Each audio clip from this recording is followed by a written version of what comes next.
नमस्कार मित्रांनो, स्वागत आहे तुमचं पुन्हा एका नवीन व्हिडिओमध्ये. मित्रांनो, माणसाच्या मनाची एक विलक्षण प्रवृत्ती म्हणजेच तो सतत कोणत्या ना कोणत्या विचारांमध्ये गुंतलेला असतो. हे विचार बहुतेक वेळा भूतकाळ किंवा भविष्याशी संबंधित असतात. भूतकाळामध्ये घडलेली दुःखद घटना, चुका किंवा अपयश हे मनामध्ये पुन्हा पुन्हा रुंजी घालत असतात, तर भविष्याकडे पाहताना चिंता, भीती आणि अनिश्चितता वाटते. अशा परिस्थितीमध्ये मन वर्तमान क्षणांकडे दुर्लक्ष करतं आणि खरा आनंद डोळ्यासमोर असतानाही हरवतो.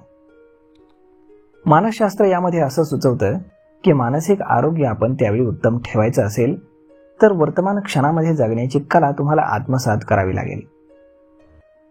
डॉक्टर एखार्ट टोले यांच्या द पॉवर ऑफ नाऊ या सुप्रसिद्ध पुस्तकामध्ये असं नमूद करण्यात आलंय की you are not your mind, म्हणजेच मन जरी सतत विचार करत असलं तरी आपण त्या विचारांचे बांधील नाही आहोत.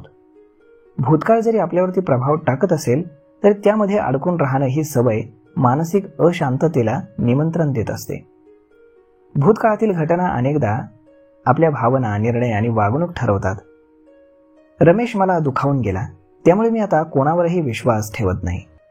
अशा प्रकारच्या विचारांनी मनाचं स्वातंत्र्य हरवतं. मानसशास्त्रामध्ये याला रुमिनेशन असं म्हटलं जातं. एखाद्या नकारात्मक विचारांमध्ये पुन्हा पुन्हा गुरफटून जाणं. या उलट भविष्याची चिंता म्हणजेच फ्युचर एन्झायटी ही देखील मानसिक अस्वास्थ्यासाठी घातक असते. माझं पुढं काय होणार, मी यशस्वी होईन का, अशा प्रश्नांनी भरलेलं मन सध्याचं क्षण उपभोगण्याचं विसरतं.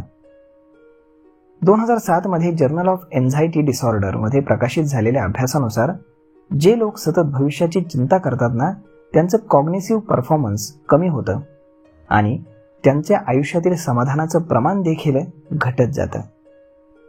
यामध्ये तुम्ही जर वर्तमानामध्ये जगण्याचं ठरवलं तर याचे मानसशास्त्रीय काय काय फायदे तुम्हाला होऊ शकतात ते पहा. सगळ्यात पहिला फायदा म्हणजे मानसिक शांतता.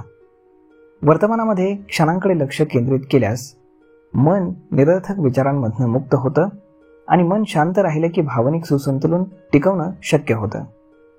त्यानंतर चिंता आणि नैराश्य कमी होतं. वर्तमानामध्ये लक्ष केंद्रित करणं हे नैराश्यावरती मात करण्याचे एक प्रभावी साधन आजपर्यंत मानले गेलेलं आहे, त्यामुळे ते नक्की करावं.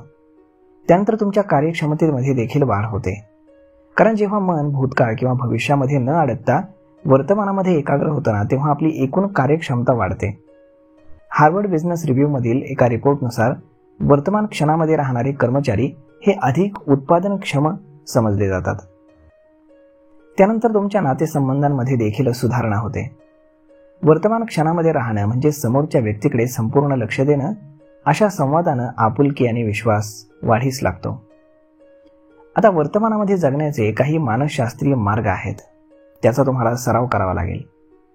यातील सर्वात पहिला मार्ग ते म्हणजेच माइंडफुलनेसचा सराव करा. माइंडफुलनेस म्हणजे सध्या जे काही घडत आहे त्यावरती संपूर्ण लक्ष देणं.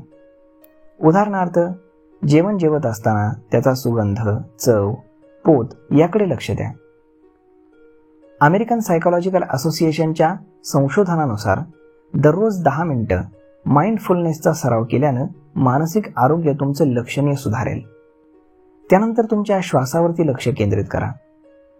कधीही तुमचं मन भूतकाळ किंवा भविष्यकाळाच्या विचारांमध्ये अडकताना जाणवलं की 2 मिनिटं डोळे बंद करून फक्त श्वास घेण्याकडे लक्ष द्या. ही पद्धत थेट तुमच्या नर्वस सिस्टीमवरती प्रोसेस करते आणि तुमचं मन 2च मिनिटांमध्ये शांत करतं. त्यानंतर ग्रॅटिट्यूड जर्नलिंग म्हणजेच काय, दररोज रात्री झोपण्याआधी 3 गोष्टी लिहा ज्या तुमच्या दिवसातल्या चांगल्या घडलेल्या आहेत. यामुळे तुमचं मन हे सकारात्मकतेकडे वळतं आणि वर्तमानाची जाणीव तुम्हाला जास्त होत जाते.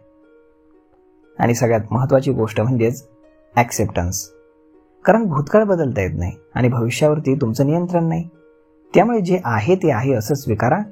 ही सर्वात मोठी मानसिक ताकद आहे. ॲक्सेप्टन्स अँड कमिटमेंट थेरपी यामध्ये तुम्ही भर दिला पाहिजे. त्यानंतर एक सगळ्यात महत्त्वाची गोष्ट म्हणजेच मेडिटेशन. ध्यान हे मनाला वर्तमान क्षणामध्ये आणण्यासाठी एक अत्यंत प्रभावी साधन आहे. ध्यान करत असताना आपलं मन सध्या काय अनुभवतंय हे नोंदवणं आणि जेव्हा मन भरकटतं तेव्हा सौम्यतेनं पुन्हा वर्तमानामध्ये परत आणणं हा आपल्या एक सवयीचा भाग आहे. यासाठी एक छोटंसं उदाहरण तुम्हाला देतो. समजा आर्या नावाची एक मुलगी आहे. ही 30 वर्षांची काम करणारी एक स्त्री आहे. तिचं मन सतत भूतकाळामध्ये घडलेल्या अपयशांमध्ये अडकलेलं असायचं. माझं ते नोकरी बदलणं चुकीचं होतं का, मी ते रिलेशनशिप तुटू दिलं, असे विचार तिला झोपू देत नव्हते. तिने एक माइंडफुलनेस कोर्स जॉईन केला. सुरुवातीला तिला वाटलं की हे काही माझ्या कामाचं नाही, पण हळूहळू रोज 10 मिनिटांचं ध्यान, श्वासावर लक्ष आणि दररोज दिवसांच्या सुंदर गोष्टी लिहिणं या सरावांनी तिचं जीवन बदलत गेलं. ती म्हणते की भूतकाळातील गोष्टी मी विसरले नाही, पण आता त्या माझ्या आयुष्यावरती हुकूम चालवत नाहीत. मी वर्तमानामध्ये जगते आणि हेच खऱ्या अर्थानं जगणं आहे. Yesterday is history, tomorrow is a mystery, but today is a gift. That's why it's called the present. हे वाक्य किती सार्थ आहे. ध्यानधारणा आणि मानसिक आरोग्याचा अभ्यास हे स्पष्ट सांगतो की आता हेच खरं अस्तित्व आहे. त्यामुळे वर्तमान क्षणामध्ये जगणं म्हणजेच दुःख टाळणं नाही, तर त्याचं भान ठेवून सजगपणे पुढे जाणं. आपल्याला भूतकाळ शिकवतो, भविष्यकाळ प्रेरणा देतो, परंतु जीवन फक्त वर्तमान काळातच घडत असतं हे लक्षात ठेवायला हवं. आणि म्हणूनच वर्तमानामध्ये जगायला शिका, कारण भूतकाळ गेलाय आणि भविष्य अनिश्चित आहे. त्यामुळे शाश्वत काय, फक्त वर्तमान काळ. तर मग मित्रांनो, हा व्हिडिओ तुम्हाला कसा वाटला हे तुम्ही आम्हाला कमेंट करून नक्कीच सांगा.